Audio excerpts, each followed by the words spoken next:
Hello po mga kababayan, kamusta po kayong lahat? And once again, welcome back to another episode of Simply Talkies Vlog. Ang pag-uusapan natin mga kababayan ay yung rally po ng mga alagad ni Baal. Yung mga mautog, no? Prayer for Peace Rally. Yun yung bagong tawag nila kasi meron pong update yata base dun sa ipinost nung si Attorney Harry Talakitok Roque. No, mukhang talagang meron po silang sinister. No, anong ibig sabihin ng sinister? Masamang balak talaga, mga kababayan. Talod na sinabi ko sa inyo, nagririgo doon po sila. They are in a double time. Quick, quick, quick, quick. Pali, pali, pali, pali. Sabi nga sa Korea. Di ba? Ay, chang. Okay, at isasama din natin dyan mga kababayan ay ito pong sinabi ng inyong Senate President, no, na parang nakakalungkot. No? Ewan ko kung anong, siguro may rason siya pero iba po nakikita natin dyan mga kababayan. Pero bago po tayo magpatuloy, tayo po ay magbibigay pugay at pasalamat sa lahat ng ating channel members, followers, subscribers, nagla-like at nagsishare ng ating videos, sa mga nagbi-video replay, sa mga nagsishare ng kanilang blessings through super thanks, super sticker, super chat. At ganun din po sa mga katuwang natin sa ating video replay sa ating video premiere, no? Diyan po sa chat box. Kung meron man tayong video premiere, no? Mag-shout out tayo, no? Tulad nila Marie Chris Hernandez na laging number 1 sa ating comments sa ating videos. Si Elora, si Ai Chang, si Miyu, yung mga kaluyals tulad ni Kaluyal Wanabet, Kaluyal Senchang, Miles Tan, Alex Andrade, si Mami B, si Mighty Baisa, si Maritel T, Priscilla, si Rebecca Lagman, Ninita Umali, Nilda Arceo, si Carcleya Ilocana Kana, si RN Tusens, Dani Reynado, si Lorna Rafael, si Mohamed na nagiging regular na po, at doon po sa mga didishet. Mga dilawan at pink. Sige, salo-salo na kayo. Basta wag nyo kalimutang mag-subscribe. Yun lang yan. Ang goal natin is 30K. No? Paabutin natin ng 30K. Para at least sabi naman, may bilang na si Tokis, umabot na ng 30. Yung ba yung 1/4 ng... Ay, hindi. Naka 1/4 na tayo ng 100K. 25, di ba ang 1/4 ng 100K? So, 30 is okay na. Lagpas na tayo ng 1/4. Di po ba? Doon sa mga sinusubaybayan nating mga kapwa natin pro-admin, vlogger, influencer, tulad ni Carcleya, si Kakopi, si JIL Review TV, si Munting Tinig, si Mami Peng, si Mike Cervera, pinanonood ko na rin for entertainment purposes. Yari na naman tayo kay Mike Cervera. So yan lang po, no, yung iba, hindi naman tayo kilala nun. So wag na natin silang banggitin, mga malalaki na po ang channel ng mga yan. Wapakels po sila sa atin kasi wala tayong bilang. Hindi nga tayo umaabot ng 30,000. No? Okay, so eto na po, no? Unahin natin yung kanilang mga mautog rally. Kasi po, ito pong inyong favorite na lawyer, no, na kumampi pala sa Uniteam pero iba pala ang layunin, no. Sinasabi niya pa kasi na simula daw na nagtumba balentong ang Pangulo tungkol po diyan sa ano ba 'yon, sa ICC, nasira daw ang Uniteam. Gago. Ang unang sumira ng Uniteam ay ito, 'di ba? Naalala mo? Sa imong ambisyon, wag kang tambaluslos o ikaw yun, Roque. No? Kayo ang sumira ng Uniteam because of your ambisyon. Huling-huli po kayo. Na plano nyong pabagsakin, patalsikin sa pwesto ang Pangulong Bongbong Marcos, no? Tulad ng ginawa nung amo nyo na si Gloria kay dating Pangulong Erap Estrada. Pero nung panahon po ni former President Estrada, hindi ganong kalakas ang social media. Hindi kayo nadidibang. Not gonna happen, dude. Freaking bitch. Diba? Biats yan no? Karen po yan. You know, Karens. Yang si Harry Roque, daig niya pa yung babae sa kanyang pagiging talakitok, mga kababayan. Hindi, parang hindi abogado eh. Supreme Court, tanggalan nyo na nga ng pagiging abogado yan. Disbar nyo na, no? Kasi po sa kanyang, ito yung kanyang Facebook post, no? Sa kanyang Facebook page, ayan na. Official daw na pahayag na yung kanilang mautog rally ay binawi po yung permit. Yun daw mautog prayer for peace rally sa Dumaguete City ay binawi at kinansela ng LGU ng naturang lungsod. Yay! Bunyi, bunyi. Bunyi, bunyi. Alam ng LGU ng lungsod na yan, ng Dumaguete City, na ang gagawin nyo lang ay hindi peace rally. Hindi kayo magdadasal kung ano. Putang ina mo, bongbong, bumaba ka na, bangag ka, adik ka. Sisiraan nyo lang ang Pangulong Bongbong Marcos. At ito pa, alam siguro ng LGU na gagamitin nyo yung mamang kalbo doon sa Senate hearing ng another kalbo na may butas-butas, si Mr. Pancher, na magsalita dyan sa entablado. Sinungaling yun, walang kredibilidad. Kaya sabi siguro ng lungsod ng Dumaguete, wag nyo kaming gamitin sa inyong propaganda laban sa gobyernong ito. Nakikita namin na maganda ang ginagawa ng gobyernong ito. Kaya wag nyo kaming isali.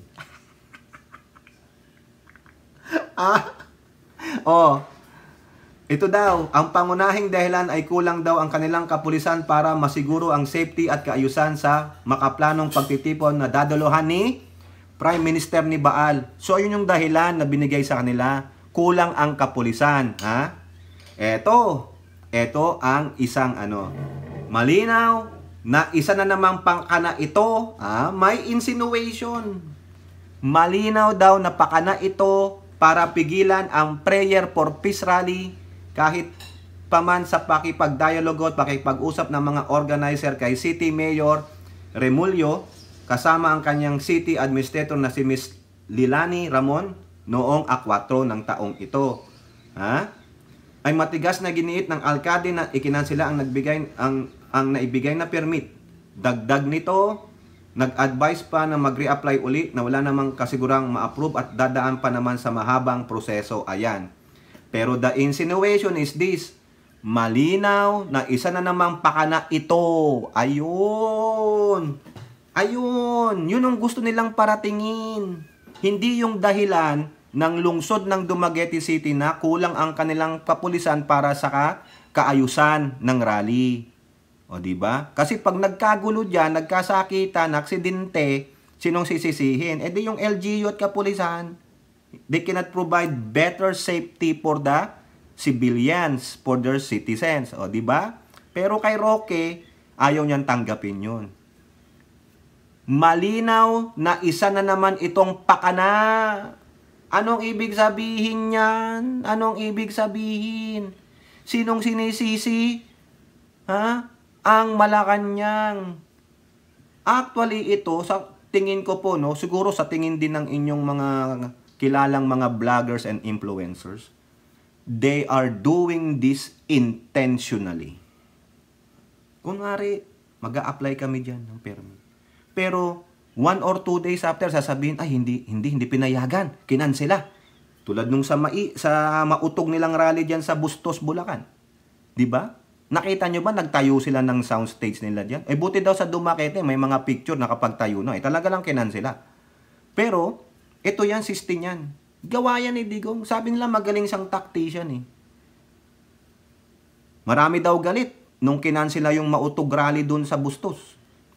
Ito, marami na namang magagalit diyan sa Dumaguete City dahil nakansela na naman daw, dahil pakana na naman yan ng Malacanang. Sinusupi lang kanilang karapatan mag-assembleya. Wala naman kayo mapakitang ebidensya na galing nga sa Malacanang yung utos. Ginagatungan po nila yan.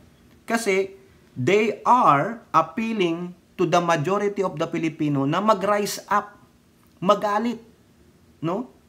Binabaon nila sa ating kaisipan na, ayan, gawa ng gobyernong ito ni Marcos at ni Lisa. Sila ang may pakana niyan, kaya kinakansela sila. Ayaw nila kaming magkaroon ng peaceful assembly. Talagang uudyukan nila ang mayoryang Pilipino na magalit sa gobyernong ito at mag-alsa Ganon ang gagawin nila para isang malaking rally, nakabuo na sila ng isang malaking rally at yun ang magpapabagsak sa Pangulo. Ganon ang gagawin nila. Kahit nasaan pa silang pumuntang lugar, 1 or 2 days sasabihin nila, ay kinansila eh. Propaganda. A propaganda, a narrative to rise, to appeal to the emotion of the people, to rise against the current government. Kasi yung naratiba na kinansila, sinusupil yung karapatan namin mag-assemblea. Yung po yan. Isang malaking grand plan, grand scheme, nitong si Prime Minister ni Baan. Diba? Binawi daw eh. Siyempre, hindi nila aanuhin yung dahilan ng LGU. Sinabi ni Roque, malinaw na naman po ito. Yun. Ibig sabihin, pinangangalandakan niya na ang may kinalaman sa pagkansela ng kanilang permit ay ang Malacanang. Tumawag ang Malacanang dyan sa LGU ng Dumaguete City, huwag nyo nang pahintulutan yan. Unang-una pa lang, binigyan kayo ng permit eh. Di sana kung talagang may kinalaman ng Malacanang yan, hindi na kayo bibigyan ng uutusan yung huwag nyo bigyan ng permit. Wala eh. Nakapag-issue pa ng permit, di ba sinabi nyo kinansela? O kasalaman ba ng Malacanang yan? Di ba? Nakita nyo yung naratiba? Paano kayo nabigyan ng permit kung may kinalaman palang Malacanang dyan? In the first place, pag may kinalaman ng Malacanang dyan o si FL Lisa, hindi na kayo bibigyan ng permit. Sarado na. They will give just an alibi. Ganun eh. Hindi, binigyan kayo ng permit. Pero after consideration, yung araw na yon, yung pag-aano nyo ng asyete, kulang ang mga pulis, kakansilahin for the safety of their people. Diba? Ano na nung gagawin nyo dyan? Puro lang kayo pagmumura, puro pagde-destabilization.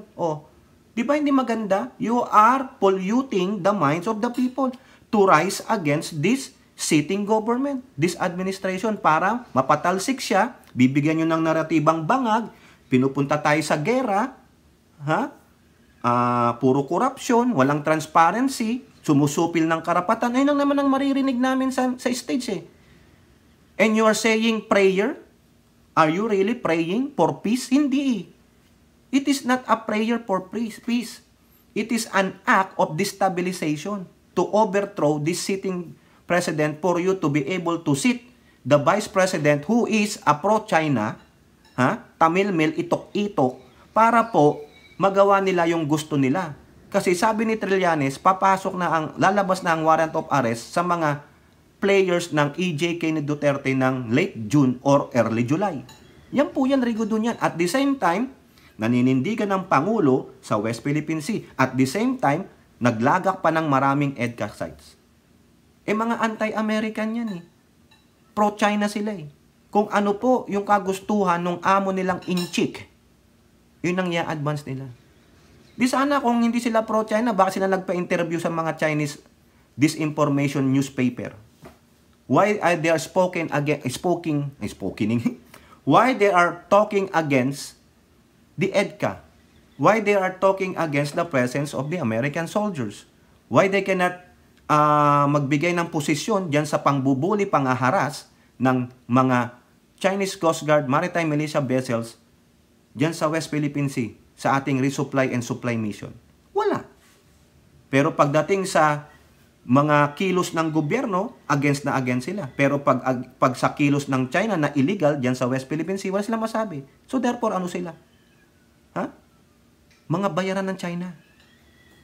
Si Roque, ilang beses nagbalik sa China yan. Di ba? Ano pa sila, yung iba pa nilang kasamahan, nagkaroon ng lecture sa China. Anong ginawa ninyo? Tapos biglang magsasabi na, ganito, itong Amerikano, isasabi tayo sa gera, isinama tayo ni Pangulong Bongbong Marcos. Pero ang hindi sinasabi sa inyo, ibinalita ng international community dito sa APEC Summit dito sa San Francisco last April, o March, na sinabi ng mismong presidente ng China, we will not go to with war to anyone. Hindi sila makikipaggera, kanino man. Whether it's hot or cold war, walang conflict. Ang taming gumagawa ng conflict at division ay itong mga minions ni Duterte.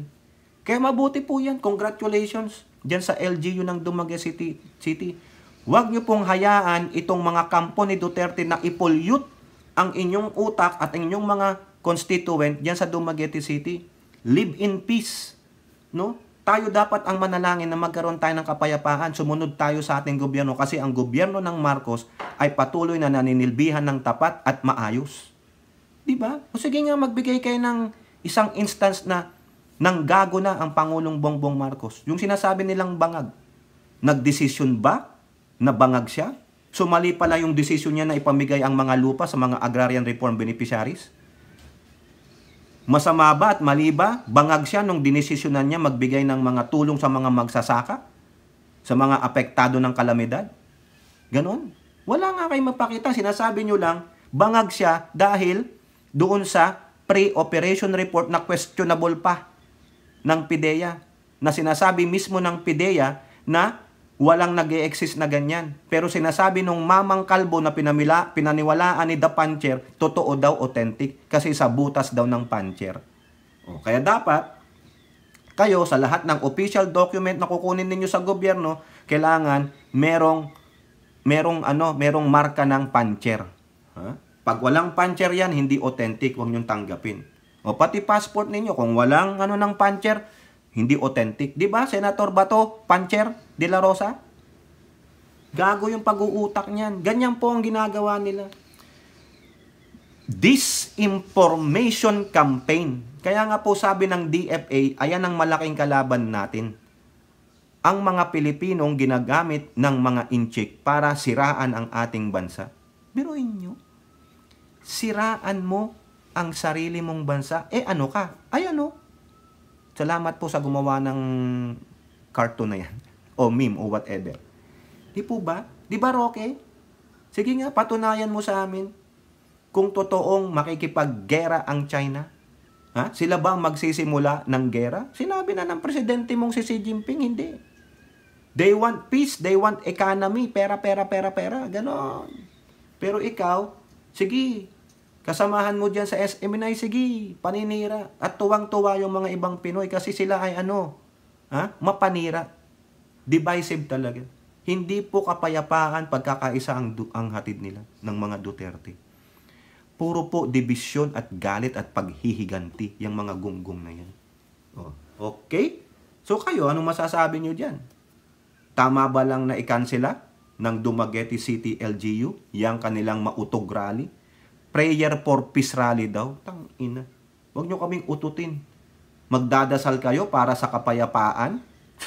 Tapos kung magsalita kayo, bumaba ka na, butang ina mo, bangag ka, sinungaling ka, magpa-drug test ka, gago, ano ipapa-drug test? Wala nga kayo napatunayan hindi na found guilty. Pero sa inyo, vindicated na guilty. Yung former president ninyo, siya mismo umamin na addict, drug abuser, di ba? Gago pala kayo punta naman tayo dito kay Subiri, mga kababayan. Ha? Kasi po, meron po siyang sinabi tungkol dyan sa Senate inquiry ng gentleman's agreement ni Digong. Ipakita ko muna sa inyo itong resolusyon ni Senator Risa Hontiveros, yung kanyang resolusyon, mga kababayan. Ipinasa niya na po yan, no? Nung April 2, natanggap ito. Resolution number 982. Tagal na. Meron na ngang Senate Resolution 1000 yung kay Robin Ang tagal na nito, 982. Bago na sila nag-siniday break. Ano yan? A resolution, directing the appropriate Senate committee to conduct an inquiry in aid of legislation into the claim of a gentleman's agreement involving the administration of former President Duterte and the Chinese government that effectively restricted the fortification of the BRP Sierra Madre in Ayungin Shoal. So, and then to yung mga whereas, gumawa talaga siya ng Senate resolution. Talagang may gusto siyang patunayan. Now, so inaantay natin yan na dumating. Kaso nangyari, eto po. Mamaya ko na ipakita sa inyo yung quote card na gawa ng Impact Leadership. Anong sabi ng politiko sa headline nila? Playing safe. Subiri rejects Senate probe on Rodi Duterte's secret deal with China.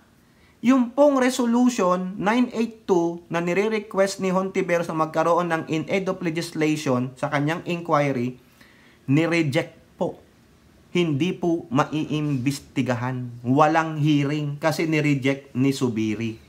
Ha? Wala. Ano ang reason niya? Gamitin natin yung quote card. I don't want this to be a political circus or witch hunt. Kasi kung kaaway mo ang China, sasabihin sa iyo, sa grupo mo, pro-Marcos kayo. Kapag kampihan mo ang China, pro-Duterte to. Parang naging politika na. Yun pala ang rason niya. Mga kababayan. Ha? Ganon ang rason niya. Wow! Ang galing, no? Dagdagan pa natin, mga kababayan, no? Eto, Zubiri reminded his colleagues that the West Philippine Sea should be an issue of national sovereignty that transcends political colors and crosses party lines. The Senate should not dignify China's allegation that the previous administration entered into a deal that the present administration did not honor. This is not about political colors. This is about national sovereignty. Ang mahalaga dito, wala tayong kasulatan, wala tayong in writing or a treaty na magkaroon ng secret agreement about the conduct in the West Philippine Sea. The Senate leader warned not to give platform to China's propaganda line that it is the Philippines which renegade on its word. This is only a political scheme being pushed by China para magpag-intriga at mapag-away-away at magkawatak-watak tayo. Let us not lose sight of the Philippines' sovereignty, and ang importante, ang handling ng ating Pangulo dito sa issue na ito, which is basically a flat denial, a negative emphasis na walang ganitong pangyayari at hindi mangyayari yan. Now, eto yan. So, ayaw niya. Kasi magiging politika daw po. No? Magkakaroon lamang ng politika. Now, eto yan. Eto yan, Zubiri. Bakit ganon? Ang gusto lang malaman talaga, tawagin ang mga Duterte camp. Ano pa ang inenter nilang agreement? Masama ba yun?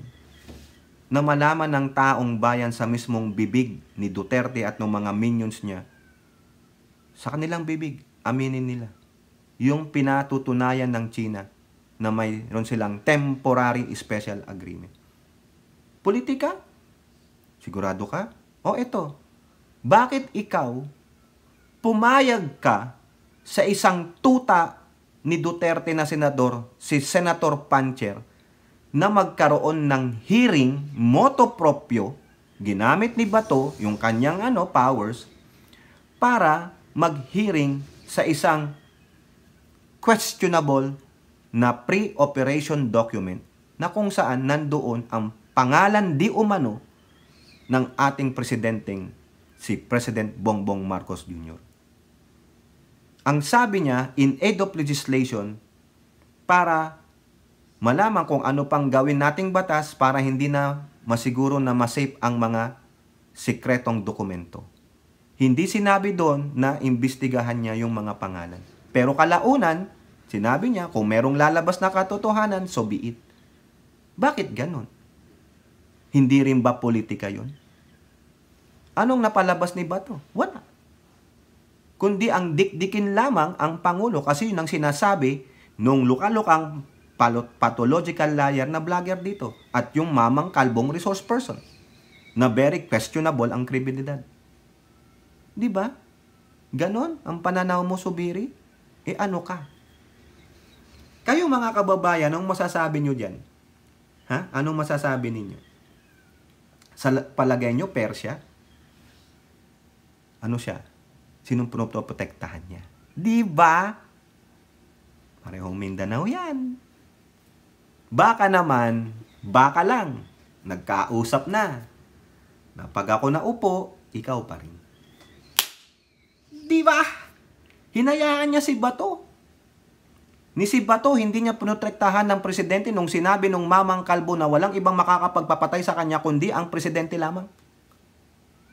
Hindi man lang inusisa ni Bato na paano ka nakakasiguro na itong pangalang Bongbong Marcos at Maricel Soriano ay yung mga taong tinutukoy natin ngayon. Lumalabas sa balita na may mga nahuling kasing pangalan ni Miss Maricel Soriano na namesake lang. At tandaan nyo, sinabi ko sa inyo na ang pangalan natin ay hindi unique. Di ba? Inalaw ninyo. You crucify the president and the lady doon sa report na yon, na kung saan pre-operational lang. Walang nangyaring operation. Walang humarap sa korte. Walang nag-typewriting ng mga daliri sa presinto. Walang mugshot. Pero para sa inyo na mga kakampi ng Duterte ay patunay lamang na isang bangag ang Pangulo. Di ba? Ito daw sa March 7 sa Tuesday, lalabas daw ang larawan o video na kung saan chumochongki ang Pangulo. Bakit hindi pa nilabas yan doon para magkaalaman na? Di ba? Ano na lang? One stone hitting two birds. Ganon. Pinatatagal nyo pa. Ibig sabihin, very ano na kayo, hindi kayo credible. Kaya ikaw, Subiri, ito, nireject mo yung resolution ni Hontiveros sa 982. Nasaan ang fairness? Hindi yan ang dahilan eh. Di ba? Political circus? Witch hunt? That's not a witch hunt. It is, the former president already said it. Patutunayan lang, on record lang. Para sabihin na itong si Duterte ay isang sell-out. Para sa akin sa aking opinion, na isang sell-out sa China. Kung pwede siyang kasuhan, pwede siguro. Maski na hindi siya presidente na. Ano lang? Lagyan natin ng scarlet letter. Judas. Di ba? Judas. Lahi ni Judas Iscariot. Pero si Subiri, hindi mo alam talaga kung sinong pinoprotektahan. Tulad nga po ng aking sinasabi, baka naman, nagkaayos na. Alam na, luto na ang buto-buto. Sabi nga nila nung bata kami, luto na ang buto-buto. Charap-charap na, di ba? Baka gusto mo ring mapatalsik ang Pangulo, no? Kung ayaw mo rin ng ganyan, magiging political circus or witch hunt, patigilin mo si Bato. Di ba? Para patas. Hindi. You are allowing that freaking moron na i-continue niya ang hearing niya dyan daw sa PIDEA Leaks. Wala nga siyang resolution eh. Buti nga si Hontiveros dumadaan sa tamang proseso. Katawa-tawa ang Senado mo, Subiri. Wala ka pala. Halata mga kababayan. Hindi na rin makaulit yan sa 2028. Di ba? Buti pa ang House of Representatives. Tingnan nyo. Si Speaker Martin Romualdez, anong sabi niya? In the exercise of our oversight powers, tingnan nyo yan. Meron ka naman palang oversight powers, pero ikaw, Subiri, na paghahalatang wagdo ka. Duwag. We will direct the appropriate House Committee to conduct an inquiry and aid of legislation to determine the adverse impact of such agreement on our national interests, particularly our sovereign rights and territorial integrity. Pero si Subiri, hindi yan ang nakikita niya. Witch hunt. Politika lang. Duwag na duwag. Tulad ni Duterte. Baka naman, alam na. Luto na ang buto-buto. Sino nagpasa ng House Resolution sa Kongreso? Ay, sa lower house? Yung aming representante. First District of Zambales, si Jefferson Conghun. Yeah. O, kinatigan ng House Speaker. Pero si Subiri, wala. Baka naman, meron ka na ring secret deal. Pasensya naman, no? Senate President, you're so incompetent. Inapalitan nyo na yan. Incompetent. No? Pero pagdating sa investigasyon ng questionable at walang patotoong PIDEA leak pre-operation na hindi naman natuloy, na sinasabing wala nga, hindi nag-e-exist, hinayaan niya lang. At kinrusify nila ang presidente. Tama po ba yun? Diba? O alam nyo na. Isama nyo si Subiri sa ating wall of shame. Luto na ang buto-buto. Baka naman, may secret deal ka na kay Itok-Itok pag siya ang naupong presidente at pinatalsik ang aming presidente Marcos. It will not happen, you moron. Okay, kayo po, ano pong inyong masasabi? Comment down below and don't forget to like and share. Hope to see you on the next videos. Bye-bye. God bless.